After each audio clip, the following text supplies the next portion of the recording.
I'm going to come right back to you with the question on this. Okay, I apologize. We're told that the hearing with Kristi Noem is underway, but she has not started speaking yet. We'll take you to that hearing in moments from now. So let me finish my question on Steve Witkoff. He said they were aware when they left that meeting that they could make 11 nuclear bombs. That was the first meeting. They went on to the second meeting and then the third meeting, just trying to find a deal, but there was no off-ramp. Your reaction? No, of course, because Iran knows and knew that they were at war with the United States. The Ayatollah in December, giving an interview on Iranian television, said, we are at war with America. What we did with this war is react to this war, not start this war. The Iranian knew exactly what they were doing. They wanted to build a nuclear bomb, and they were miscalculating. They were basing their track record on America's track record under Biden, where he said to them, don't. I say don't. Well, don't didn't get so far, and the Iranians continued building and enriching uranium. Well, under President Trump, he was not going to put up with that, and we knew. We gave them the benefit of the doubt. We tried to negotiate with them. Jared Kushner and Steve Witkoff went there, and they knew after 3 meetings that the negotiations were not going anywhere. They were basically one-sided from our side, trying to convince the Iranians to work with us, but the Iranians had no interest whatsoever in compromising.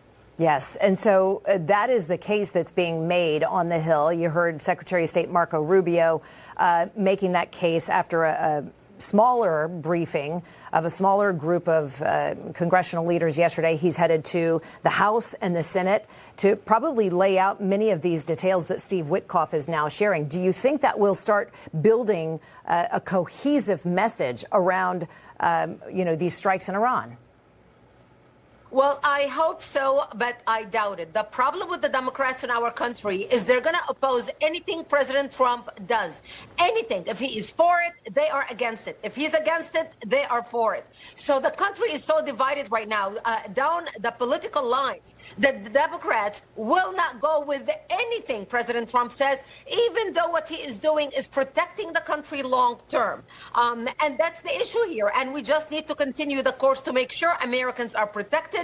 Our interests are protected, and hopefully the American people will be able to learn enough and hear enough news coming out of Iran and our elected officials making the case to understand that what we are doing right now is for the benefit of Americans and saving American lives long term. I can't imagine a more powerful quote than, the news or the debrief from Steve Witkoff saying they were without shame, with no shame, saying we know we can make 11 nuclear bombs, in essence, right now, within days, within weeks. When that intelligence starts to be briefed in a meaningful way, we could see some tides or opinions change.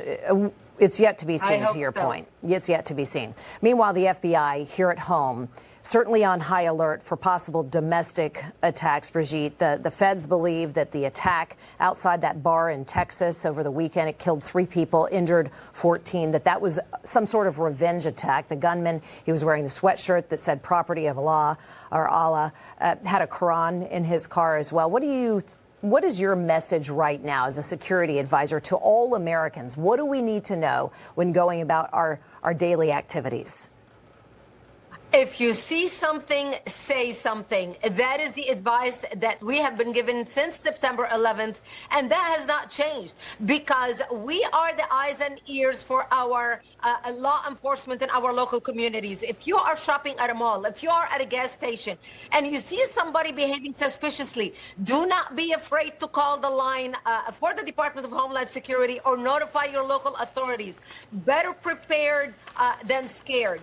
We need to make sure that we are safe in our own communities. And I encourage people also to go to our website, actforamerica.org. We are putting out pointers, what people can do, how you can give a tip line, so people can become engaged and active in protecting their own communities. The reaction out of Iran has been bombing fellow Muslim nations. Brigitte, 2 days ago, the country had 2 enemies, the U.S. and Israel. Now, since its strikes on Saudi Arabia, Oman, Bahrain, Qatar, UAE, and more, they have, more than 14 new regional enemies. What do you make of that move?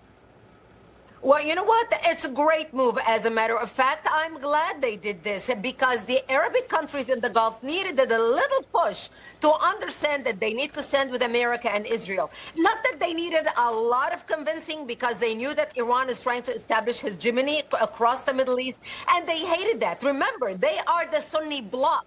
Iran is the Shiite. And Iran, basically, the Shiites are only concentrated in Iran, in Lebanon, a little bit in Iraq, and a little bit in Syria. So, and the rest of the Arabic world are Sunnis. And they have been at war with each other. They do not like Iran. They are embarrassed that Iran is making a name for itself in the Islamic street. And now I'm glad they are jumping in this fight because this sends a message to the rest of the Islamic world that this is not only a USA and Israel attack against Iran. This is the combined nations who want peace in the region coming together, and especially these nations that want to be involved in the Abraham Accord and have been involved in the Abraham Accord. They are coming together to ensure regional stability in the Middle East. And that actually will protect us from attacks here at home because the Islamists here who are Saudis or who may be fanatic or who are from the Gulf states or who are from Qatar may think twice before carrying an attack against the United States because, look, their own countries are fighting Iran. So why would they want to attack us? We are all in a coalition together. Brigitte, I'm almost out of time, but before I let you go, I do want to point out the live pictures we have out of southern Lebanon here. We know that IDF has now said or suggested that it is moving into Lebanon, southern Lebanon. The mission here, the goal is to, retaliate against incoming attacks Israel was incurring from Hezbollah in that region. It's important to point out, I think it's significant too, so I want to get your take on this, that the president of Lebanon is now advising Hezbollah, lay down your arms, do not fight this fight. What do you make of that? That is quite a pivot.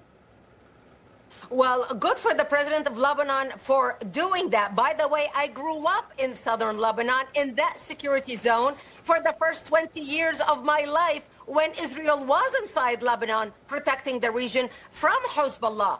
The president of Lebanon, Joseph Aoun, finally is developing the backbone to say enough is enough, but only after they lost complete control of the country. They couldn't even disarm Hezbollah to prevent them from attacking Israel since 2024. And so here we are today. The country is going to be destroyed. Lebanon is committing suicide unless they stop Hezbollah right now. They're unable to do it. They're not as strong, but they need to at least show that they are willing to take initiative on that. And it's unfortunate that they waited till the last minute to do so, but I'm glad they're doing it. National security analyst Brigitte Gabriel, outstanding analysis as always. Thanks for your time. Thank you for having me with you. Appreciate that.